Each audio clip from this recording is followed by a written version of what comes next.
Now we're in a position to talk about general strategies on probability problems. Something I talked about in the last video, and I'll emphasize again, more so with other kinds of math, the hardest part of a probability question is often knowing where to begin. So in this video, I'll talk a little more about what you might do to master this very difficult skill, where to begin a probability question. It may help you to rephrase the problem in your own words, especially if that involves the words and or. In other words, if you can rephrase it and you wind up with and or statements, that would be a very good suggestion that you'd be able to use the algebraic rules. So in the previous video, we talked about listing formal algebraic probability rules and counting techniques. These are the three broad categories of solutions. For listing or counting solutions, all individual cases must be equally likely.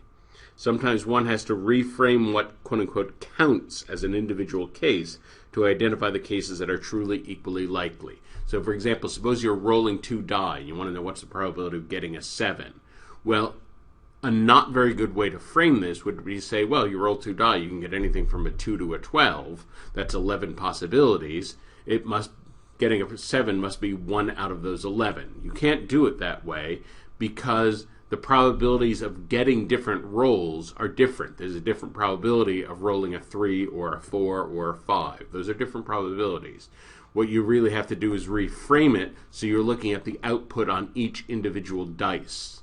So you have 6 outputs on one die, 6 outputs on the other die. There's actually 36 altogether. And then looking at which one of those 36 result in a sum of 7. That's the correct way to do it once you're looking at the probabilities that are truly equally likely.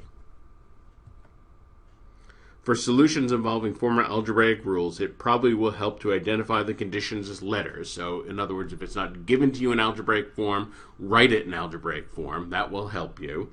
It may save time to use the complement rule. And in particular, if they're asking you something about the probability of something not happening, in other words, if the word not is displayed prominently in the formulation of what the probability is, that is often an excellent clue that it just may be that the complement rule will help you. So always something to keep in mind. That's one clue that will help you with the complement rule. For situations involving the idea of or, it will be very important to determine whether events are mutually exclusive. Now let's review this. The crucial question for mutually exclusive, is it possible for the two events to happen at the same time? And if the answer to that question is yes, then the events are not mutually exclusive, then we have to use the general or rule. If the answer to this question is no, if it is absolutely not possible for the two events to happen at the same time, then they truly are mutually exclusive and we can use the simple or rule. For situations involving the idea of and, it will be important to determine whether the events are independent. Let's review this. The crucial question here is, when one event happens, does this change or influence the outcome of the other event? Another way to say this is, knowing how one event turns out, does that give us any information at all about how the other event would turn out? If the answer is yes, then it's not independent, then we have to use the conditional probabilities. If the answer is no, if one event truly does not influence the other at all, then the events are independent, and then we can use the very simple and rule. All of these are general guidelines, but as I said in the last video, what you're trying to build here are right brain pattern matching skills. And so there's going to be no complete list of rules that's going to help you with the pattern matching of the right brain. The right brain is all about nonlinear processes.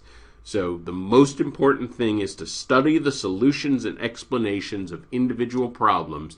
Even if you get the question right, always read the explanation of a probability question because you're looking at how do they frame the problem. What is their initial approach? What is the way they set up the problem? That's the pattern you're trying to learn.